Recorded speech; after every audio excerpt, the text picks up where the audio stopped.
In the unforgiving mountains of Afghanistan, where death whispers through the wind and every shadow could hide an enemy, there existed a legend that even hardened soldiers spoke about in hushed tones.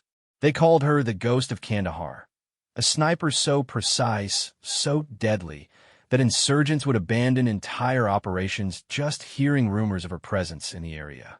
What they didn't know was that behind the scope of that feared rifle was Elena Vasquez, a 28-year-old woman from a small Texas town who had joined the military to escape an abusive home, only to discover she possessed a gift that would make her one of the most lethal soldiers in modern warfare.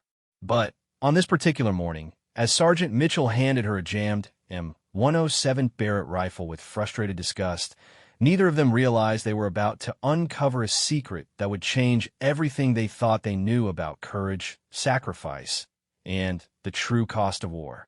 The metal hidden inside that rifle told a story that the military had tried to bury. A story of 427 confirmed kills, each one a life taken to save countless others, each one a weight carried by a woman whose name had been erased from official records to protect her from the bounty that terrorist organizations had placed on her head.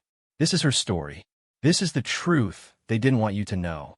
The morning sun painted the Afghan mountains in shades of gold and crimson as Elena Vasquez adjusted her position on the rocky outcrop. 3 days she had been lying here, motionless, watching the valley below through her scope. 3 days of eating cold rations, of ignoring the insects that crawled across her camouflage form, of waiting for the perfect shot that could save dozens of American lives. Her spotter, Corporal Danny Kim, lay beside her, scanning the area with his binoculars. They had been partners for 8 months now, and Danny had learned to read Elena's breathing patterns, knowing exactly when she was about to take a shot. What he didn't know was that the woman beside him had already taken more enemy lives than any sniper in the current conflict. The radio crackled softly in Elena's ear. Phantom 6, this is Overwatch. Target package is moving through the valley now. 3 vehicles, estimated 12 hostiles. Your mission is a go. Elena's finger moved to the trigger of her M24 rifle, but her eyes never left the scope. Through the crosshairs, she could see the convoy moving slowly along the mountain path. Intelligence had confirmed that these weren't just any insurgents. They were bomb makers responsible for the improvised explosive devices that had killed 17 American soldiers in the past month. I have eyes on the primary target, Elena whispered into her microphone. Middle vehicle, passenger seat. Bearded male, approximately 40 years old, wearing a white headscarf. Confirmed, Phantom 6. That's Hassan Al-Maktoum, the bomb maker we've been hunting. Take the shot when ready. Elena's breathing slowed. Everything around her seemed to fade away. The sound of wind through the rocks, Danny's quiet movements beside her, even the beating of her own heart. There's only the target, the crosshairs, and the squeeze of the trigger. The shot echoed through the valley like thunder. A mile away, Hassan Al-Maktoum slumped forward in his seat, never knowing what had ended his reign of terror. The other insurgents scrambled from their vehicles, looking frantically toward the mountains, but Elena was already adjusting her aim. Target down, she reported calmly. Secondary targets are scattering. Negative on additional shots. Phantom 6. Mission accomplished. Extract to Rally Point Charlie. But Elena didn't move.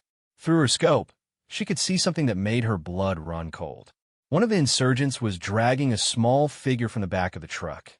A child, no more than 10 years old, with his hands bound behind his back. Danny, she whispered urgently. Do you see that? They have a kid. Danny adjusted his binoculars and cursed under his breath. Jesus, Elena. That's just a boy. The insurgents were using the child as a human shield as they retreated toward a cave system. Elena knew that once they reached those caves, the boy would disappear forever, probably sold into slavery or worse. But her orders were clear. Extract immediately after the primary mission was complete. Overwatch, this is Phantom 6. Hostiles have a child captive. Requesting permission to engage. The radio remained silent for long seconds. Then, negative Phantom 6. You have your orders. Extract immediately. Elena's jaw tightened. She had been a soldier long enough to know that orders were orders, but she had also been a human being long enough to know that some things were more important than following protocol. Elena, Danny warned quietly, reading the tension in her body. Don't do it. You'll be court-martialed. She didn't answer. Instead, she tracked the insurgents through her scope as they moved toward the caves. The man holding the child was using the boy's small body to shield his own, but Elena could see a sliver of his left shoulder exposed. It would be an impossible shot for most snipers. Nearly 1,500 meters, strong crosswinds, and a target area no larger than a playing card. Elena had made impossible shots before. Her breathing slowed again. She calculated the wind speed, the distance, the trajectory. In her mind, she could see the bullet's path as clearly as if it were already in flight. The insurgent holding the child stumbled slightly over a rock, and for one brief moment, his head was exposed. The second shot was quieter than the first, but just as deadly. The insurgent dropped instantly, and the child fell safely behind a boulder. The other insurgents, now leaderless and terrified, abandoned their retreat and scattered in all directions. What have you done? Danny breathed. Before Elena could answer, her radio exploded with angry voices. Phantom 6, what was that shot? You were ordered to extract. Elena keyed her microphone one last time before switching it off. Child is secure. We're coming home. The extraction helicopter found them 2 hours later at Rally Point Charlie. As Elena climbed aboard, she could see the fury in the eyes of her commanding officer, Major Harrison, who was waiting for her with his arms crossed. Vasquez, he shouted over the helicopter's rotor wash. You directly disobeyed a clear order. Do you realize what you've done? Elena met his gaze steadily. I saved a child's life, sir. You compromised an operation. You revealed our position. I did what needed to be done. The helicopter lifted off, carrying them back toward base. Elena stared out the window at the Afghan landscape below, knowing that her military career was probably over. What she didn't know was that Major Harrison's anger wasn't really about her disobedience. It was about his fear that her growing reputation was making her a target. Back at Forward Operating Base Chapman, Elena was immediately escorted to the command center for debriefing. As she sat in the stark interrogation room, waiting for the inevitable disciplinary action, she thought about the path that had led her here. Growing up in Lubbock, Texas, Elena had never imagined she would become a soldier, let alone one of the most feared snipers in the military. Her father had been a drunk and a bully, taking out his frustrations on Elena and her younger brother Marcus whenever life didn't go his way. Her mother had left when Elena was 16, unable to handle the abuse any longer, leaving Elena to protect Marcus from their father's rage. The military had seemed like an escape when she turned 18. Basic training at Fort Benning had been tough, but no tougher than life at home. Elena had excelled in marksmanship training, showing a natural talent that impressed even the most seasoned instructors. By the time she completed sniper school at Fort Benning, she was shooting groups that most experienced snipers couldn't match. Her first deployment had been to Iraq in 2009, where she had quickly earned a reputation for precision and reliability. But it was in Afghanistan where Elena truly made her mark. The rugged terrain and long-range engagements suited her perfectly, and her kill count began to climb steadily. The door to the interrogation room opened, breaking Elena's reverie. Major Harrison entered, followed by a man in civilian clothes whom Elena didn't recognize. Vasquez, Major Harrison said tersely, "This is Agent Thompson from the Defense Intelligence Agency. He wants to have a word with you." Agent Thompson was a thin man with graying hair and sharp eyes that seemed to see everything. He sat down across from Elena and studied her for a long moment before speaking. "Sergeant Vasquez," he said finally, "you've become something of a legend out there. The insurgents have a name for you, the Ghost of Kandahar. Did you know that?" Elena remained silent. "They're so afraid of you that some groups have placed a bounty on your head. $200,000 for anyone who can bring them proof that you're dead." Elena's expression didn't change, but inside, her heart was racing. "The thing is," Agent Thompson continued, "you're becoming too effective for your own good. Every shot you take, every target you eliminate, adds to your reputation. And that reputation is making you a very valuable target. He leaned forward. We have a proposition for you. The military needs snipers like you, but we also need to protect you. What if I told you there was a way to continue your work while erasing your identity from official records? What are you talking about? Elena asked. Deep cover operations. Black Ops missions that never officially happened, carried out by soldiers who officially don't exist. Your kill count would be classified at the highest levels. Your name would be removed from all standard military records. To the world, Sergeant Elena Vasquez would simply disappear. Elena considered this. And in return, you would take on the most dangerous missions. The targets that regular military units can't touch. You would work alone most of the time, with minimal support. And you would never receive public recognition for your service. The room fell silent. Elena thought about the child she had saved today, about all the lives she had protected with her rifle, about the responsibility she felt to continue fighting. If I agree to this, she said slowly, what happens to my current record? What happens to the shots I've already taken? Agent Thompson smiled grimly. Officially, they never happened. But unofficially, we'll keep track. We'll know exactly how effective you've been. Elena looked at Major Harrison, who nodded almost imperceptibly. The choice is yours, Sergeant. But I think this might be the best option for everyone involved. 3 weeks later, Sergeant Elena Vasquez officially died in a helicopter crash in the mountains of Afghanistan. The crash site was too remote and dangerous to recover the bodies, according to the official report. Her family received a folded flag and a letter expressing the military's condolences for their loss. But Elena was very much alive, operating under a new identity with a new unit that didn't appear on any organizational chart. Her new handler, a mysterious figure known only as Control, provided her with missions that took her all across the Middle East and Central Asia. Her targets were high-value individuals who posed significant threats to American interests, but who couldn't be eliminated through conventional military action. Her first Black Ops mission took place in the mountains of Pakistan, where she spent 6 weeks tracking a Taliban commander who had been planning attacks on American bases.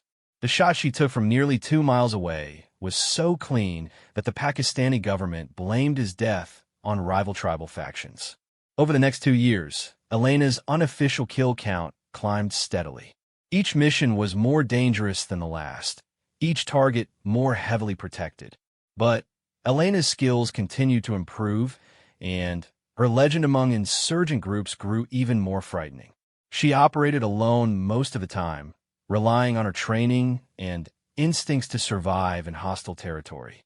Sometimes she would spend weeks behind enemy lines, living off the land and avoiding detection while she waited for the perfect opportunity to take her shot.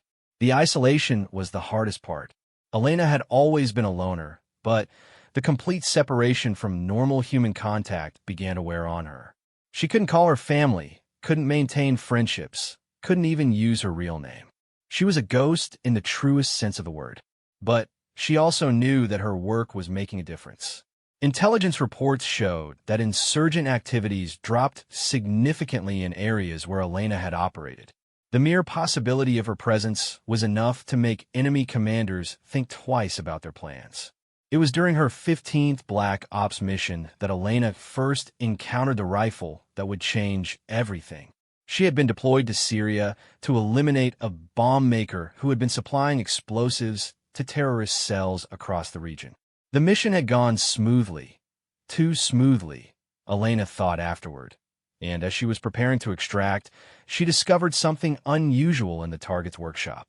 Hidden beneath a workbench was an American M107 Barrett rifle, still in its original military case. But this wasn't just any rifle. It had been modified with custom components and bore the serial number of a weapon that had been reported destroyed in combat 3 years earlier. Elena examined the rifle carefully. Someone had obviously spent considerable time and money modifying it for extreme long-range accuracy. The scope was a top-of-the-line German model that cost more than most soldiers made in a year. The barrel had been professionally refit, and the trigger had been adjusted to a featherlight pull. But most intriguingly, there was something rattling inside the stock of the rifle when Elena picked it up. A quick examination revealed a hidden compartment containing a small metal object wrapped in cloth. Elena carefully unwrapped the object and found herself staring at a military medal, a silver star, to be precise. But it wasn't the medal itself that took her breath away. It was the engraving on the back, for exceptional valor in combat. 427 confirmed kills. 427 kills. The number was staggering. Elena's own count was approaching 200, and she was already considered one of the most effective snipers in modern warfare. But 427 kills represented a level of combat effectiveness that was almost inhuman. More disturbing was the fact that this medal had obviously been hidden deliberately. Someone had gone to great lengths to conceal it inside a modified rifle in the middle of Syria. But who and why? Elena photographed the medal and sent an encrypted message to Control requesting information about its origin. The response came back within hours. No information available. Recommend immediate extraction. But Elena's curiosity was piqued. She decided to hold onto the rifle and investigate further when she returned to base. What she discovered would shake her understanding of her own mission and force her to confront the true nature of the war she had been fighting. The next morning, as Elena prepared to leave Syria with her mysterious prize, she had no idea that she was about to uncover a conspiracy that reached to the highest levels of the military command structure. The medal she carried represented more than just an impressive kill count. It was evidence of a Black Ops program so secret that even Control didn't know about it. And somewhere out there, the sniper who had earned that medal was still operating, still taking lives with precision and efficiency that made Elena's own abilities seem amateur by comparison. The question was, who was this phantom warrior, and why had their existence been erased so completely? As Elena's extraction helicopter lifted off from the Syrian desert, carrying her toward what she hoped would be answers, she couldn't shake the feeling that she was about to discover something that would change not just her mission, but her understanding of what it meant to be a soldier in a war that had no clear beginning and no visible end. The rifle lay across her lap as the helicopter flew through the night sky, its hidden secrets waiting to be revealed. And in that hidden compartment, the medal with its inscription of 427 kills continued to rattle softly, like bones in a grave that refused to stay buried. Elena arrived at the classified facility in Qatar 3 days after her extraction from Syria, the mysterious rifle case secured in her gear bag. The base was officially listed as a logistics support center, but Elena knew it was actually the operational hub for several Black Ops programs operating throughout the Middle East and Central Asia. Control was waiting for her in the debriefing room, his face more serious than Elena had ever seen it. He was a tall man in his 50s, with silver hair and eyes that seemed to carry the weight of 1,000 secrets. Elena had worked with him for over 2 years, but she still knew almost nothing about his real identity or background. The Syria mission was a success, Control said without preamble as Elena sat down. The target's bomb-making operation has been completely dismantled, and intelligence indicates that at least 3 planned attacks have been prevented. That's not why you look worried, Elena observed. Control's mouth twitched in what might have been a smile. You become very perceptive during your time with us. Yes, there's something else. We've been monitoring insurgent communications since your last mission, and there's been an unusual development. He activated a wall-mounted screen that displayed a transcript in Arabic with English translation below. This intercepted conversation took place yesterday between 2 high-ranking Taliban commanders in Afghanistan. Elena read the translation. The ghost has returned to our lands. 3 of our brothers in Syria reported seeing the signature of the ghost's work before they were eliminated. We must increase security protocols immediately. They think I'm back in Afghanistan? Elena asked. That's just it, Control replied. You've never operated in Syria before last week. But somehow, these insurgents are connecting your work there to previous operations. Operations that, according to our records, you weren't involved in. Elena felt her pulse quicken. Show me the other operations they're referring to. Control hesitated. That's classified above your clearance level. My clearance level? Elena's voice carried a dangerous edge. I've spent the last 2 years risking my life on missions that don't officially exist for a unit that doesn't officially exist under an identity that doesn't officially exist. And now you're telling me there are things I'm not cleared to know. The tension in the room was palpable. Finally, Control sighed and entered a series of commands into his computer terminal. What I'm about to show you cannot leave this room. If anyone discovers that you have this information, both of our lives will be in danger. The screen changed to display a series of mission reports dating back 5 years. Elena scanned them quickly, her confusion growing with each entry. These were sniper operations throughout Afghanistan, Iraq, Syria, and Pakistan. The targets were high-value individuals, just like her own missions, but the precision and effectiveness described in the reports was extraordinary. These kills, Elena murmured, studying the details. Some of these shots are impossible. 3-kilometer range in a sandstorm? A moving target at night with no infrared support. Keep reading, Control said grimly. As Elena continued through the files, a pattern began to emerge. The operations were carried out by someone with skills that surpassed even her own considerable abilities. But more disturbing was the fact that many of these missions had taken place simultaneously with her own operations, sometimes in different countries on the same day. This is impossible, Elena said. If I was in Pakistan on March 15th, I couldn't have been in Afghanistan the same day. But, according to this, someone matching my operational profile eliminated 3 targets in Kandahar while I was taking out a bomb maker in Islamabad. Control nodded slowly. That's why we call her the original ghost. Her, the sniper you've been hearing about. The one whose reputation you've been unknowingly building on. She's been operating for over 5 years, and her kill count is... Control paused. Well, you found evidence of it yourself in Syria. Elena's blood ran cold. The medal. The 427 kills. That was hers. We believe so. Someone has been tracking her activities independently of our official records. That rifle you recovered was apparently one of her weapons, though we don't understand how it ended up in a Syrian bomb-making facility. Elena stood and began pacing the small room. So you're telling me that there's another American sniper operating in the same theater as me, with similar methods and targets, and you don't know who she is or who she works for? It's worse than that, Control admitted. We think she might be operating without official authorization. A rogue agent with extraordinary skills and no oversight. The implications hit Elena like a physical blow. Every time I've taken a shot, every time the insurgents have whispered about the ghost, they were talking about her. I've been taking credit for someone else's work, and she's been taking credit for yours. The insurgents see all these operations as the work of a single individual. That's why the bounty on your head keeps growing, and that's why you're becoming such a high-priority target. Elena slumped back into her chair, her mind racing. I need to find her. I need to know who she is and what she's doing out there. Absolutely not, Control said firmly. Your mission parameters don't include hunting other American operatives. But if she's gone rogue, that's a problem for other people to handle. Your job is to continue the missions we assign you.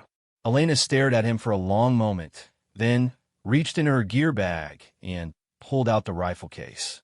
Then, I guess you'll want this back. She placed the case on the table between them. Because I found something else in that weapon. Something you're going to want to see. Control opened the case and examined the modified M107.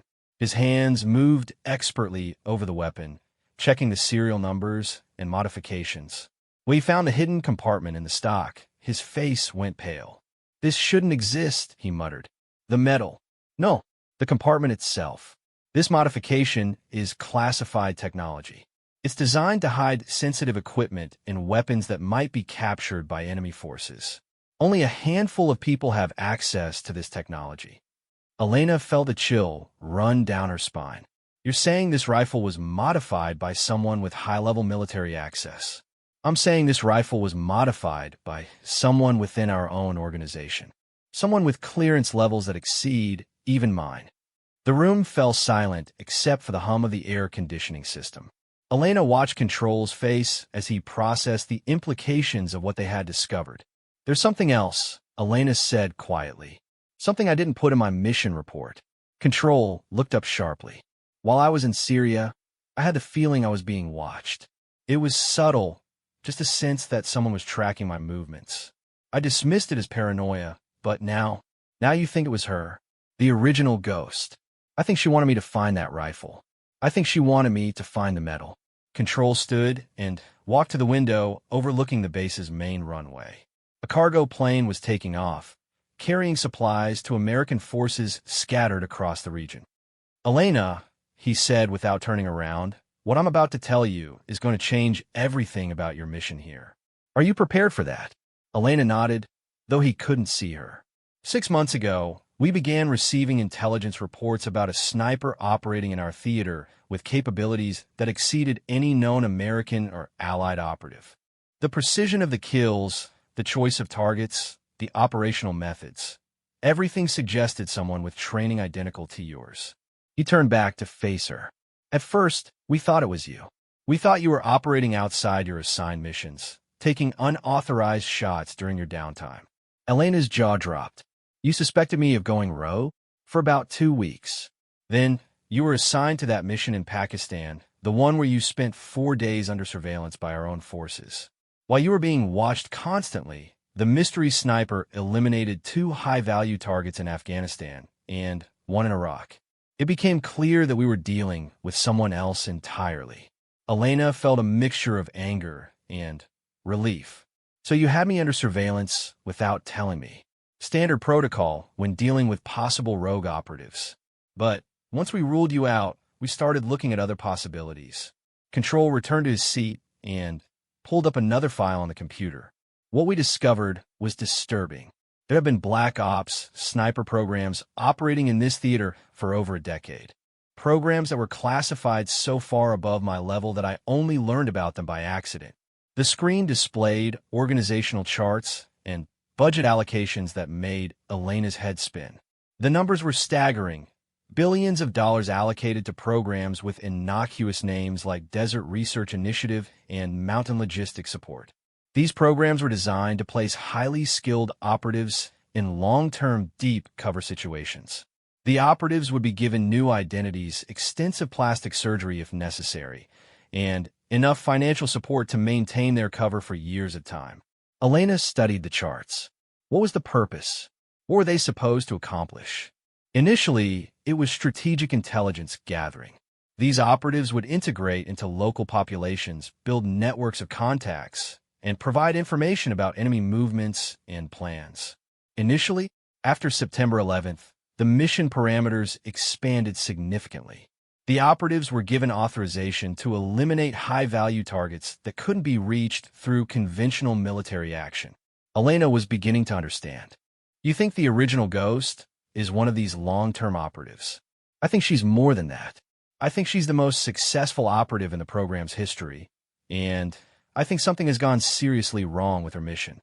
Control pulled up a new file, this one marked with security classifications that Elena had never seen before. 3 months ago, all contact was lost with a deep cover operative designated Nightshade. She had been operating in Afghanistan for over 4 years, with a documented kill count that was approaching extraordinary levels. He paused, meeting Elena's eyes. Her last confirmed communication with her handlers was a message saying that she had discovered evidence of a conspiracy within the military command structure.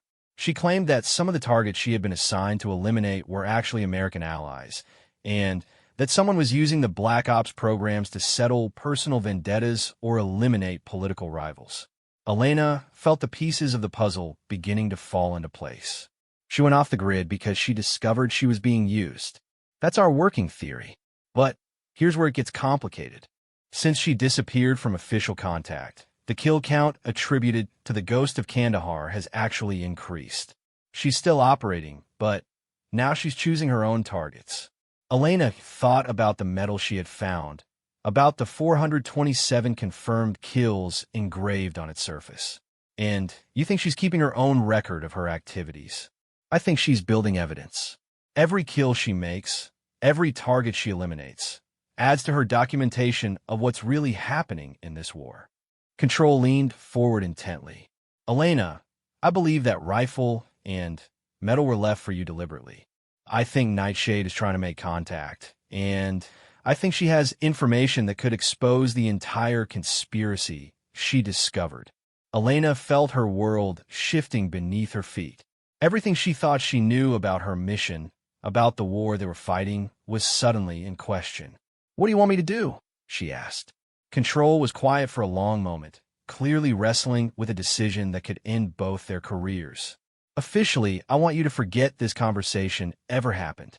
I want you to turn in that rifle and medal, and I want you to continue with your assigned missions. And unofficially, I want you to find her. I want you to make contact with Nightshade and discover what she knows. Because if she's right about this conspiracy, then everything we've been doing here is built on a lie." Elena stared at the rifle case on the table. Inside that weapon was evidence of a war within a war, a hidden conflict being fought by soldiers who didn't officially exist. "If I do this," she said slowly, "there's no going back. Once I start looking into this, I'll be committed to seeing it through to the end. I know. And I also know that if you're caught, I'll deny this conversation ever happened. You'll be on your own." Elena had spent her entire adult life following orders, trusting that her superiors knew what was best for the mission and for the country. But now she was being asked to step outside that structure, to become something more than just a soldier following commands. She thought about the child she had saved in Afghanistan, about the unauthorized shot that had nearly ended her military career. She thought about the targets she had eliminated, the lives she had taken in service of what she believed was a just cause. "I'll need resources," she said. "Equipment, transportation, intelligence support. I can provide limited assistance. Enough to get you started, but not enough to trace back to this organization if things go wrong." Elena stood and picked up the rifle case. "Then, I guess I'm going hunting." As she walked toward the door, Control called out to her. "Elena, be careful who you trust out there. If Nightshade is right about this conspiracy, then it reaches into the highest levels of command. Anyone could be involved." Elena paused with her hand on the door handle. "Including you?" Control's smile was grim. "Including me. Trust your instincts, and trust no one else." 3 hours later, Elena was aboard a cargo plane heading back toward Afghanistan. Her mission parameters completely changed. Instead of hunting designated targets, she was now hunting one of her own, a ghost who might hold the key to exposing a conspiracy that reached to the heart of the American military establishment. The rifle case sat secured in the cargo hold beneath her, its hidden secrets now revealed, but its ultimate purpose still unclear. Somewhere in the mountains of Afghanistan, a woman with 427 confirmed kills was operating outside the chain of command, building her own evidence of crimes committed in the name of national security. Elena's orders were simple: find Nightshade, learn what she knew, and decide whether she was a traitor who needed to be stopped or a patriot who needed to be protected. But as the plane flew through the darkness toward Afghanistan, Elena couldn't shake the feeling that she was walking into a trap. Someone had gone to great lengths to ensure that she would find that rifle and medal. Someone wanted her to start asking questions. The question was whether that someone was Nightshade herself, or one of the conspirators who wanted to use Elena to eliminate a threat to their operation. In a cargo hold below, the metal rattled softly in its hidden compartment, 427 kills waiting to tell their story to anyone brave enough to listen. Elena's boots crunched softly in the fresh snow as she made her way up the treacherous mountain path in the Hindu Kush range. 2 weeks had passed since her arrival in Afghanistan, and she was no closer to finding Nightshade than when she had started. Every lead had turned into a dead end. Every contact had claimed ignorance of any rogue American sniper operating in the region. But Elena was patient. She had learned during her years of Black Ops work that finding a ghost required thinking like a ghost.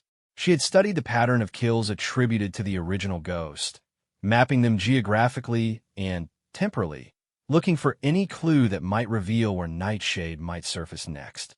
The breakthrough had come from an unexpected source. An Afghan interpreter named Hakim, who worked with various American units, had approached Elena 3 days earlier with a story that had made her blood run cold. Hakim claimed that his village had been visited by an American woman 6 months earlier. The woman spoke fluent Pashto and Dari, knew local customs intimately, and had somehow convinced the village elders to trust her completely. She had warned them that Taliban forces were planning to use their village as a staging ground for attacks on American convoys, and that they should evacuate immediately. The villagers had followed her advice, abandoning their homes just hours before a massive airstrike leveled the entire settlement. American forces later reported that they had successfully eliminated a major Taliban stronghold, but Hakim insisted that his village had been evacuated and that no Taliban fighters had died in the attack. The American woman saved our lives, Hakim had told Elena, but she also knew the attack was coming. She knew exactly when and where the bombs would fall. Elena had pressed Hakim for more details about the mysterious American woman. The description matched what Elena imagined Nightshade might look like. Tall, athletic, with dark hair and eyes that seemed to see everything. But it was Hakim's final detail that had convinced Elena she was on the right track. She carried a very special rifle, Hakim had said. Very large, very precise. And when she left our village, she gave something to our mom. A medal of some kind, wrapped in cloth. She said it was important that someone remember the truth about what happened. Elena had immediately asked to speak with the imam, but Hakim had shaken his head sadly. The imam was killed 2 weeks later by Taliban fighters. They came looking for the American woman, but when they could not find her, they took their anger out on our spiritual leader. What happened to the medal? Elena had asked. The imam's wife buried it with him, according to our customs. But she told me where to find it, in case the American woman ever returned. Now Elena was following Hakim through the mountains toward the small cemetery where the imam had been buried. If the medal was there, if it contained any clue about Nightshade's identity or mission, it might be the break Elena needed. The cemetery was a desolate place, with simple stone markers scattered across a windswept plateau. Snow had drifted against many of the graves, making them difficult to identify. But Hakim moved through the cemetery with confidence, leading Elena to a newer grave marked with fresh stones arranged in traditional Islamic patterns. Here, Hakim said quietly, pointing to a modest grave near the center of the cemetery. Imam Abdullah rests here. Elena knelt beside the grave, feeling conflicted about what she was about to do. Disturbing a grave went against every moral principle she had been raised with, but she also knew that the medal buried here might be the key to preventing a much greater atrocity. Are you certain his wife wanted this medal to be found? Elena asked. Hakim nodded solemnly. She said the American woman told the imam that someday other Americans would come looking for the truth. She said when that day came, they should be given the medal and the message that came with it. What message? The American woman told the imam that she had discovered that some American commanders were not fighting to protect Afghan people. She said they were fighting to protect their own secrets and that innocent people were dying to hide the crimes of guilty men. Elena felt her heart racing. This was exactly what Control had suspected, evidence that Nightshade had discovered a conspiracy within the American command structure. Working carefully, Elena and Hakim removed the stones from a small section of the grave. The ground was frozen, but not so hard that they couldn't dig through it with the small shovel Elena had brought. About 2 feet down, her shovel struck something metallic. Elena carefully excavated a small metal container, similar to an ammunition box but smaller.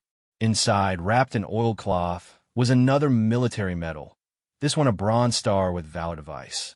But like the medal Elena had found in Syria, this one had been modified with an engraving on the back. Mission Crossroads, 73, Kia, Justice Pending, Ines. Elena stared at the inscription, her mind racing to decode its meaning. 73 killed in action, presumably Americans, and someone with the initials NS was seeking justice for their deaths. Beneath the medal was a folded piece of paper, also wrapped in oiled cloth. Elena opened it carefully, revealing a hand-drawn map of the region with several locations marked in red ink. At the bottom of the map was a message written in precise block letters. If you are reading this, then you have chosen to seek the truth. The red marks show locations where American soldiers died because of intelligence that was deliberately falsified. Every death was preventable. Every death was a murder committed by those who were supposed to protect us. Find me at the place where the war began, where the first lie was told. Time is running out. They know I am close to exposing everything. Nightshade. Elena studied the map carefully. The red marks were scattered across Afghanistan, but they seemed to follow a pattern. Each location was a site where American forces had suffered casualties in ambushes or IED attacks. Elena recognized several of them from intelligence briefings she had attended. But it was the reference to the place where the war began that puzzled her. Afghanistan had been at war for decades, with various conflicts involving the Soviets, the Taliban, and American forces. Which beginning was Nightshade referring to? Hakim, Elena said, have you ever heard anyone talk about where this war began? Not the American involvement, but something more specific? Hakim considered this for a moment. There's a place in the mountains about 50 kilometers from here. The old fighters call it the First Lie. It is where the Soviets built a secret facility in the 1980s, before the Americans came to help the Mujahideen fight them. What kind of facility? Intelligence gathering, they say. But after the Soviets left, the Americans took over the facility. The local people say that whatever happens in that place, the truth never comes out. Elena felt a chill that had nothing to do with the mountain air. Is the facility still operational? Some say yes, some say no. But strange things happen in that valley. Helicopters come and go at night. People who go there sometimes do not return. Elena folded the map and medal carefully, placing them in her pack. If Nightshade was planning to meet her at this mysterious facility, Elena would need to approach very carefully. If the facility was indeed still operational, it might be heavily guarded by forces loyal to the conspiracy Nightshade had discovered.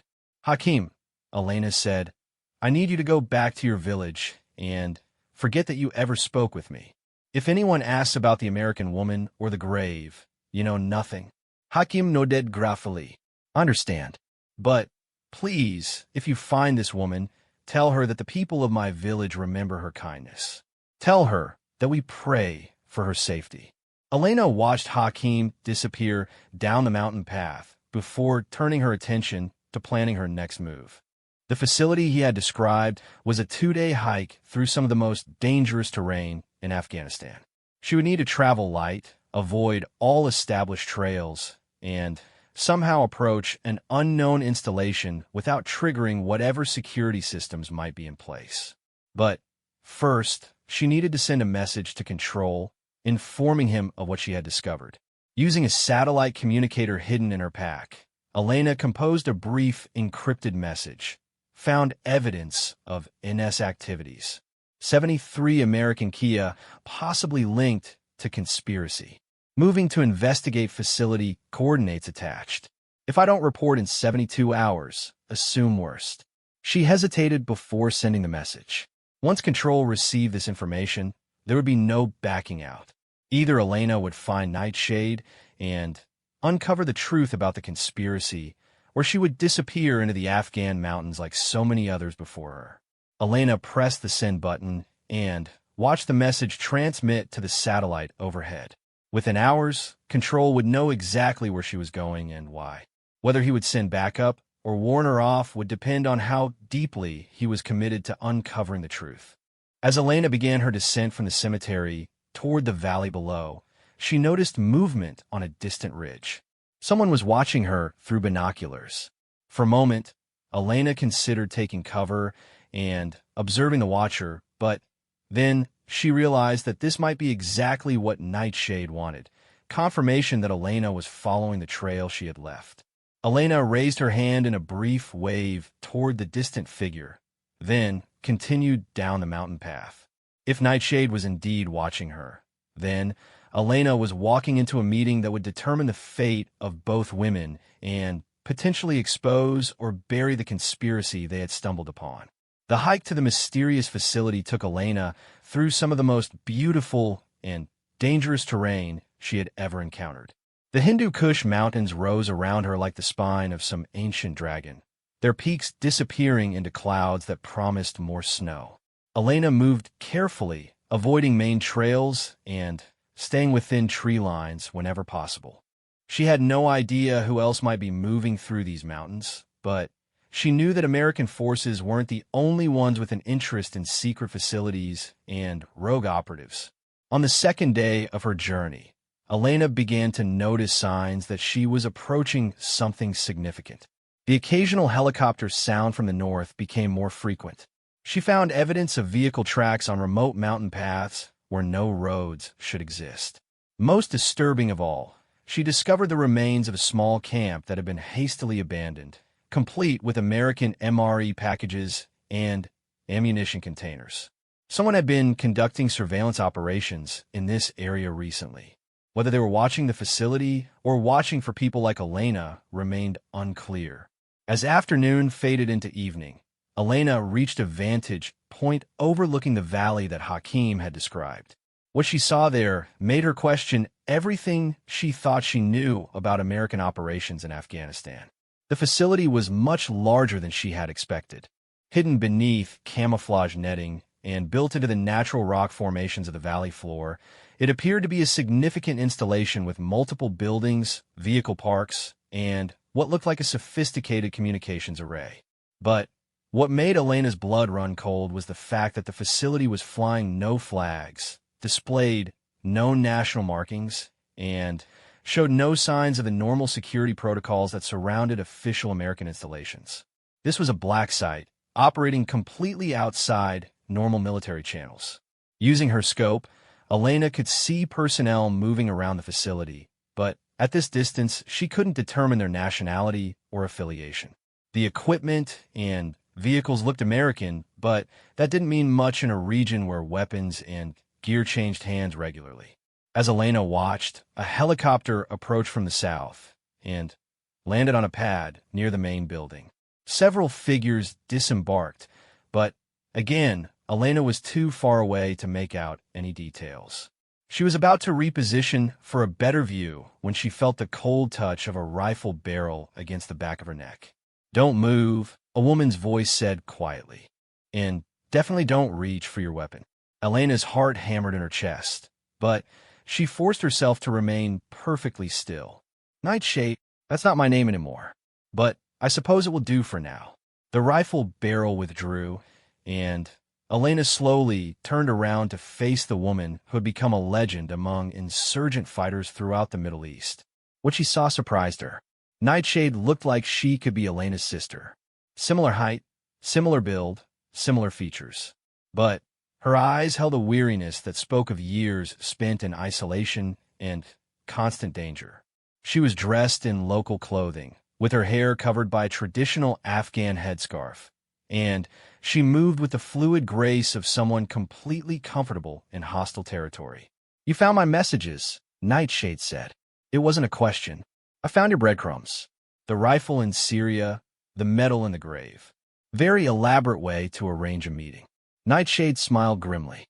"I had to be sure you were serious about learning the truth. And I had to be sure you weren't working for them. Them. The people who run that facility down there. The people who have been using us to eliminate anyone who threatens their operation." Elena gestured toward the valley below. "What is that place?" "Hell," Nightshade said simply. "Or at least, that's what the local people call it. Officially, it doesn't exist. Unofficially, it's the hub for the most extensive intelligence manipulation operation in modern military history." Elena waited for more explanation. "That facility has been used to manufacture false intelligence for over a decade," Nightshade continued. "Every major military operation in this theater has been planned using information that came from down there. And much of that information has been deliberately falsified." "Falsified how?" "They create fake communications intercepts. They manufacture evidence of weapon caches and terrorist meetings. They even stage attacks on American forces to justify retaliatory operations against targets they want eliminated. Elena felt sick. The 73 American deaths mentioned in your note? Soldiers who died in ambushes that were set up by their own commanders. Men and women who walked into traps because someone wanted to eliminate witnesses or create justification for larger operations. Nightshade pointed toward the facility. Everything we've been doing, every shot we've taken, every target we've eliminated, it's all been in service of covering up the crimes committed by the people running that installation. Elena stared down at the hidden facility, trying to process the magnitude of what Nightshade was telling her. How long have you known? I started putting the pieces together about 8 months ago. I noticed that many of my targets seemed to have information that threatened American interests, but not in ways that made tactical sense. I started doing my own intelligence gathering, and what I found was horrifying. Nightshade reached into her pack and pulled out a thick folder stuffed with documents and photographs. Evidence. Names, dates, operations, financial records. Enough to bring down half the senior command structure in this theater. Elena took the folder and began flipping through its contents. What she saw made her stomach churn. Orders to eliminate American personnel who had discovered irregularities in operations. Financial transfers to bank accounts linked to private military contractors. Photographs of meetings between American commanders and individuals who were supposed to be enemy targets. My God, Elena breathed. How many people are involved in this? More than you'd think, fewer than you'd fear. But the people at the top have resources and connections that reach all the way to Washington. That's why I've been operating alone. I don't know who can be trusted. Elena looked up from the documents. What about Control? Can he be trusted? Nightshade's expression darkened. The man you know as Control is actually Colonel Marcus Webb. He's been running black ops operations in this theater for 6 years, and according to the documents in that folder, he's been receiving payments from the same accounts that fund this facility. Elena felt the world spinning around her. The man who had been her handler, who had sent her on dozens of missions, who had authorized her search for Nightshade, was part of the conspiracy. He sent me here, Elena said weakly. He wanted me to find you. I know. That's why I made contact now, before you could report back to him with my location. Elena's mind raced through the implications. He's planning to eliminate both of us. Send me to find you, then eliminate us both as rogue operatives. That's my assessment, which is why we need to move quickly. Nightshade pointed back toward the facility. Tomorrow night, there's going to be a meeting in that facility. According to my sources, several high-ranking officials from Washington are flying in to discuss the future of this operation. If we can get inside that meeting, we can gather enough evidence to expose the entire conspiracy. Elena looked down at the heavily defended installation. That's a suicide mission. There's no way 2 people can infiltrate a facility like that. Not 2 people, Nightshade said. 1 person. Me. You're going back to report to Control that you found evidence of my death. Absolutely not. I'm not leaving you to face this alone. You don't understand. This is what I've been preparing for. I've been planning this infiltration for months. I have contacts inside the facility, equipment cached in the area, and detailed intelligence about their security protocols. Elena studied Nightshade's face, seeing the determination there. You're not planning to come out alive, are you? I'm planning to make sure the truth comes out. Whether I survive, that is less important. Elena shook her head firmly. There has to be another way. We can take this evidence to someone in Washington, someone outside the conspiracy. With what proof? These documents could have been forged. The photographs could have been staged. Without direct evidence of what's happening in that facility, we have nothing that will stand up to scrutiny. The 2 women stared down at the facility as the sun set behind the mountains. Elena knew that Nightshade was right. They needed irrefutable evidence to expose a conspiracy this extensive. But she also knew that sending Nightshade into that facility alone was essentially signing her death warrant. There's a third option, Elena said slowly. We wait for the Washington officials to arrive, then we eliminate them. Nightshade looked shocked. You're talking about assassinating American officials.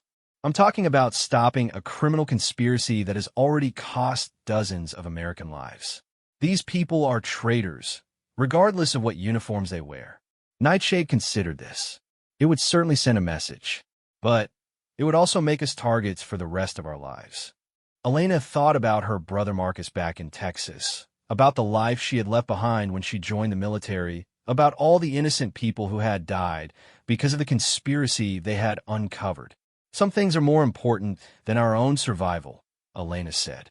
As night fell over the Hindu Kush Mountains, two of the deadliest snipers in the world began planning an operation that would either expose the truth about American operations in Afghanistan or end both their lives in the attempt.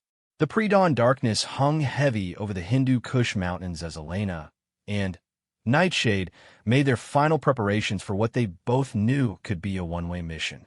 They had spent the entire night reviewing intelligence, studying the facility layout, and developing contingency plans for every scenario they could imagine. Nightshade had proven to be even more resourceful than Elena had expected.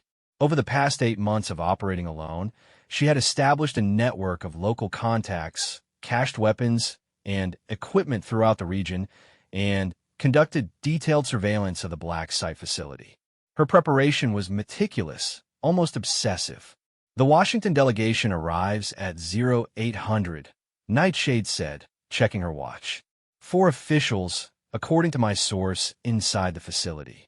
General Morrison from the Joint Chiefs, Deputy Director Carlisle from CIA, someone from the State Department, and a civilian contractor whose identity hasn't been confirmed.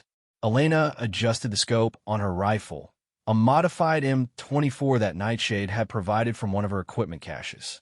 Your source is certain about the timing? As certain as anyone can be in this business.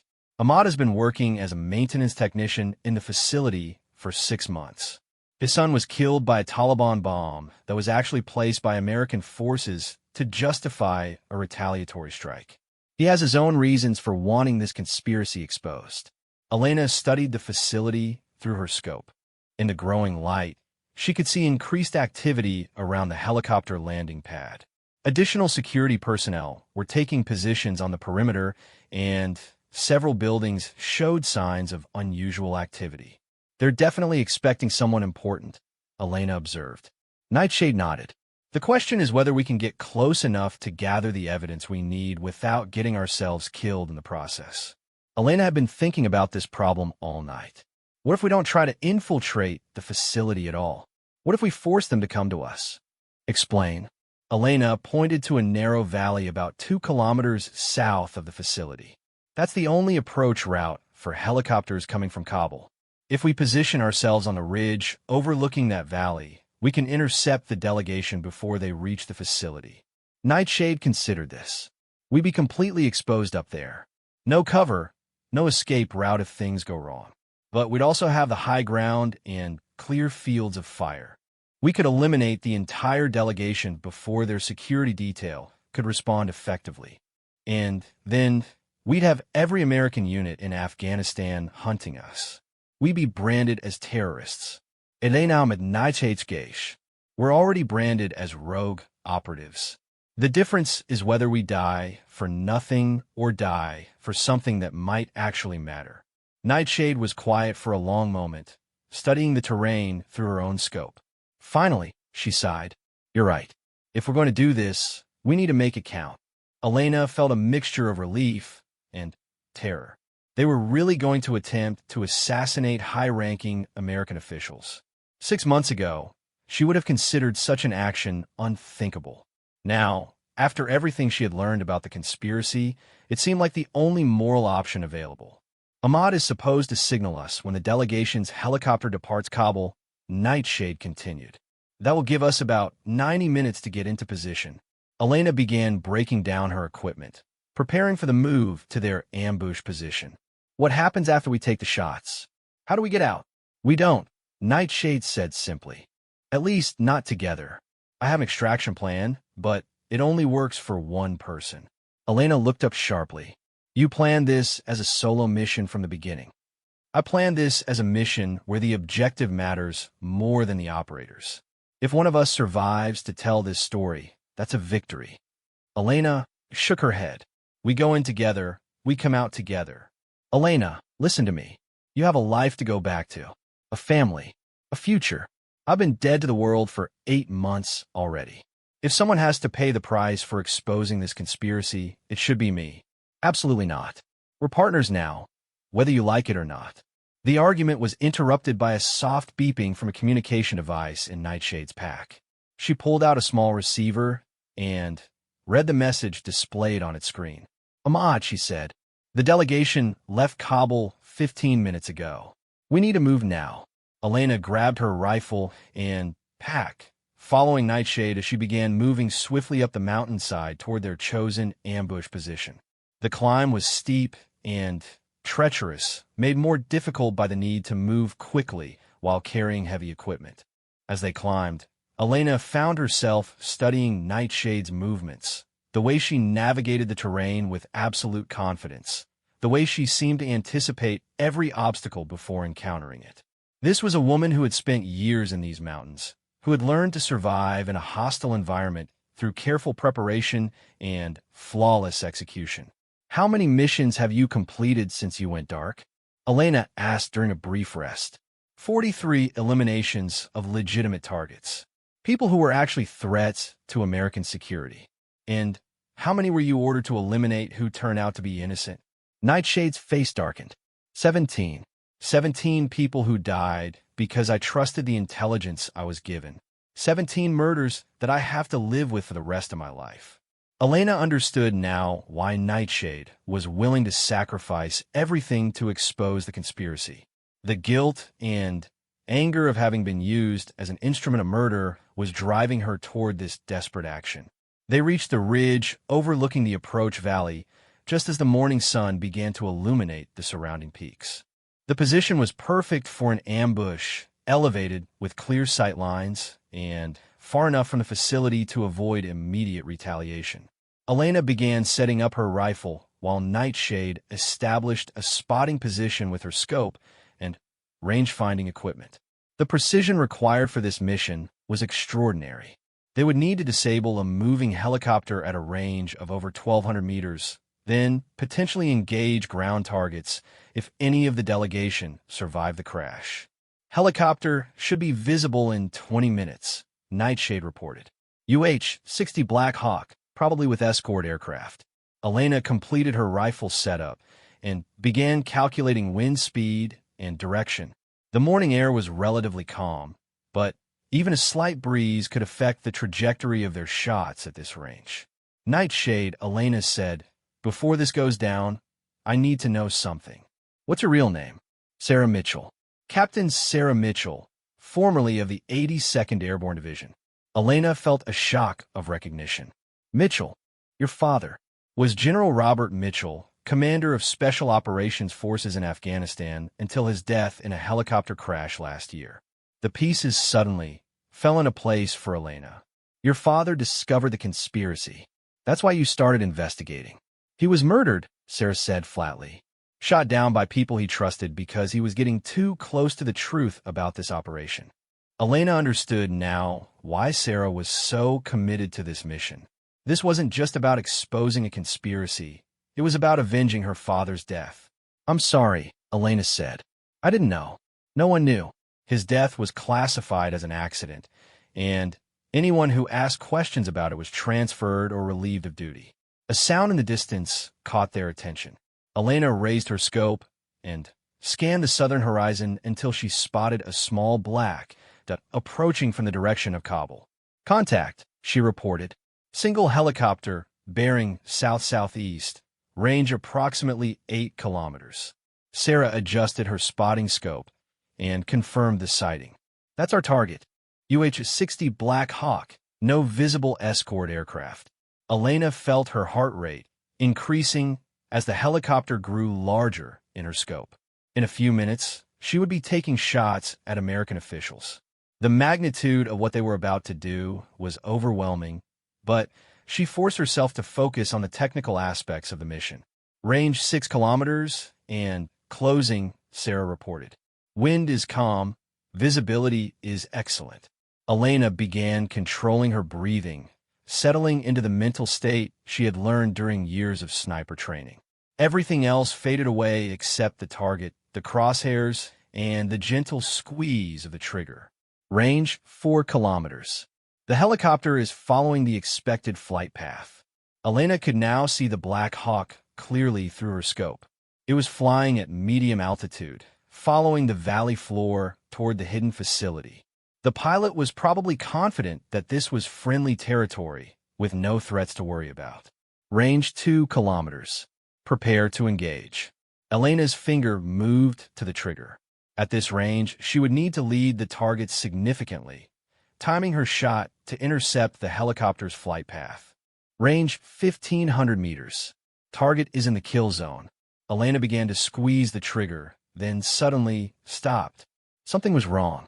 The helicopter was flying too low, too slowly, and it was beginning to descend toward a landing zone that wasn't at the facility. Wait, Elena said. Something's not right. Why is it landing early? Sarah adjusted her scope, studying the helicopter's movements. It's not landing. Her voice trailed off as understanding dawned. The helicopter suddenly banked sharply to the left, and Elena could see the door gunners in the cargo bay. This wasn't a transport carrying Washington officials. It was a gunship preparing to attack their position. It's a trap, Sarah shouted. They know we're here. The first burst of machine gun fire from the helicopter tore through the rocks around their position, sending fragments of stone flying in all directions. Elena rolled to her left, seeking cover behind a larger boulder, while Sarah dove in the opposite direction. How do they know? Elena yelled over the sound of gunfire. Ahmad must have been compromised, Sarah replied. Or Control figured out what we were planning. Elena raised her rifle and took a quick shot of the helicopter, but the range and angle made it nearly impossible to hit anything vital. The Black Hawk circled their position like a predator, its door gunners raking the ridge with sustained fire. We need to move, Sarah called out. They're calling an additional aircraft. Elena could already hear the sound of more helicopters approaching from the north. Whatever slim chance they had of escaping was disappearing rapidly. Sarah, if we're not going to make it out of this, at least we can make sure the evidence survives. Elena pulled out the folder of documents that Sarah had given her, along with the medals they had recovered. Can you get this information out somehow? Sarah looked at the documents, then at Elena. There's one way, but you're not going to like it. Tell me. I have a dead drop location about 10 kilometers from here. If I can get this evidence to that location, my contact can ensure it reaches people in Washington who aren't part of the conspiracy. Elena looked at the approaching helicopters. 10 kilometers. Through hostile territory, while being hunted by every American unit in the theater. It's the only way. Elena made a decision that surprised even herself. Then go. Take the evidence and run. What about you? Someone needs to slow down the pursuit. Give you time to reach the dead drop.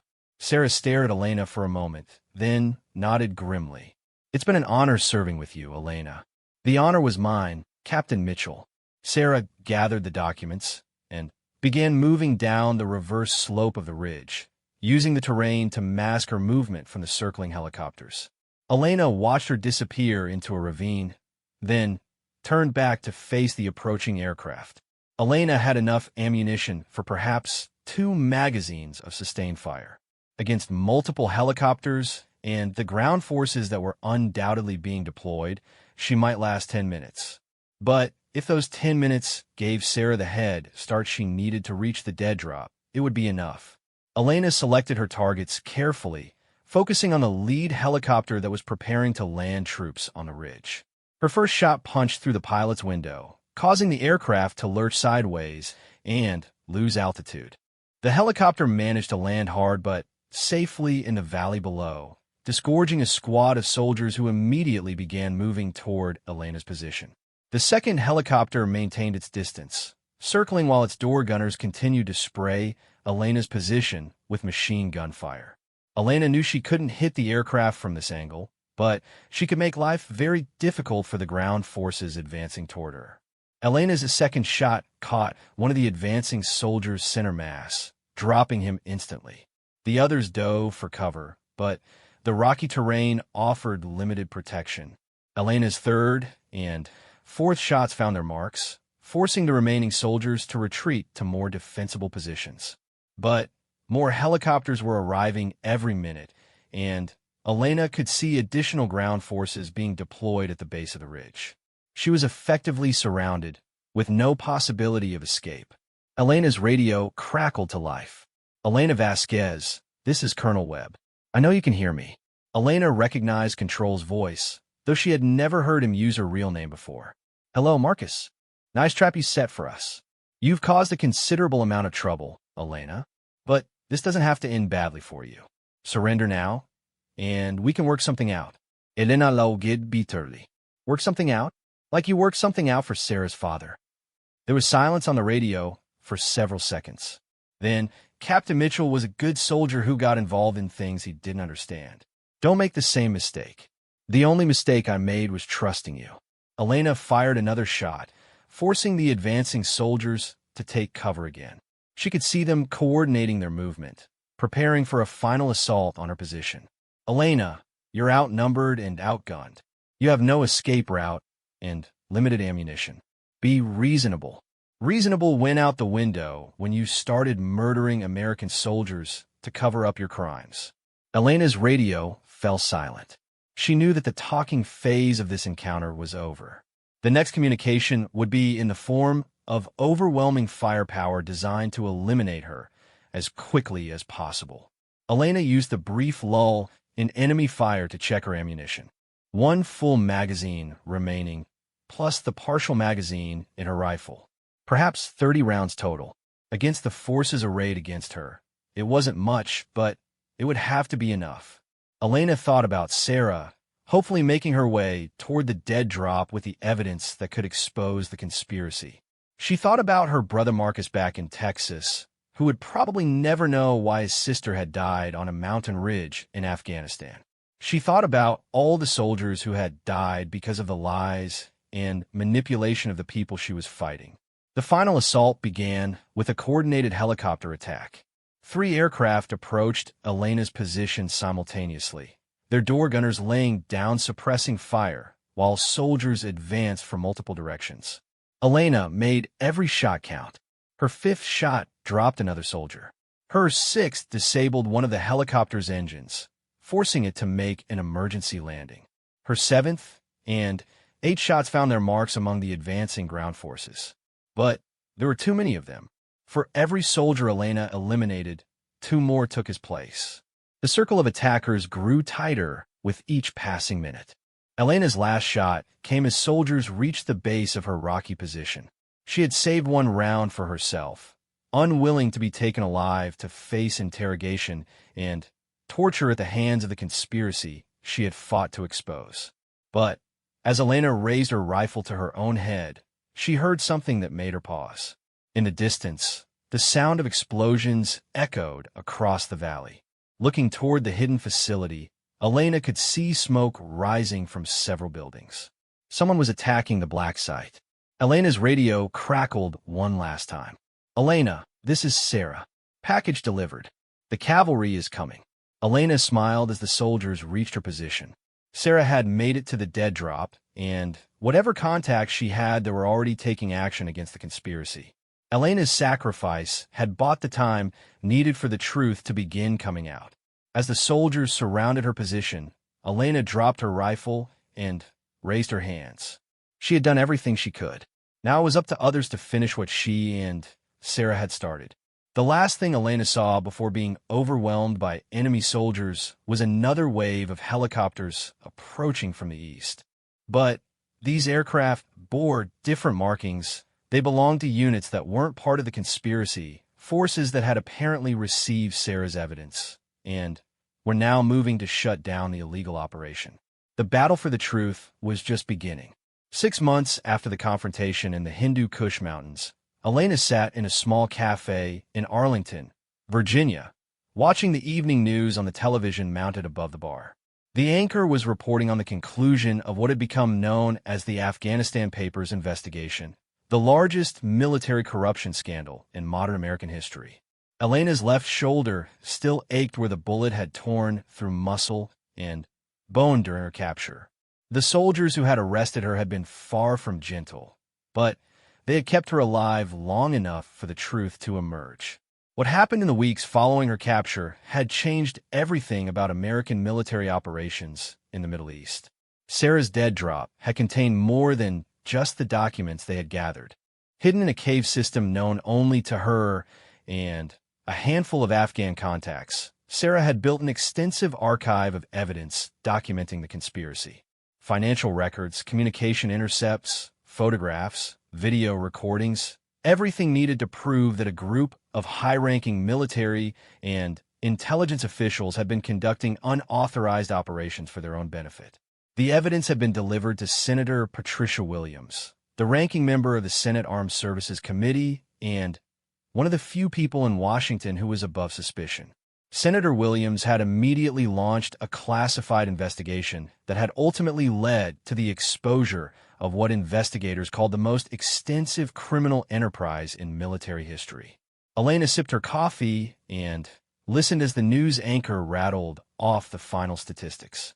14 high-ranking officials convicted of conspiracy, murder, and treason. Over $2 billion in stolen funds recovered from overseas accounts. The black site facility in Afghanistan completely dismantled, with all personnel either arrested or under investigation.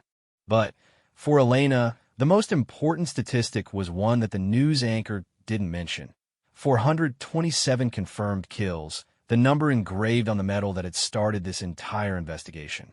Sarah Mitchell had been officially cleared of all charges and posthumously awarded the Medal of Honor for her role in exposing the conspiracy. "Turn it up," someone called from across the cafe. Elena looked toward the television as the anchor moved to a new story. In other news, the Pentagon announced today that Captain Sarah Mitchell, the sniper known as the Ghost of Kandahar, was killed 6 months ago while attempting to expose the corruption scandal we've been following. Captain Mitchell's actions led directly to the investigation that has now concluded. Elena felt a familiar tightness in her chest. Sarah had not survived their mission. While Elena was being captured on a mountain ridge, Sarah had made it to her dead drop and successfully transmitted the evidence to Senator Williams.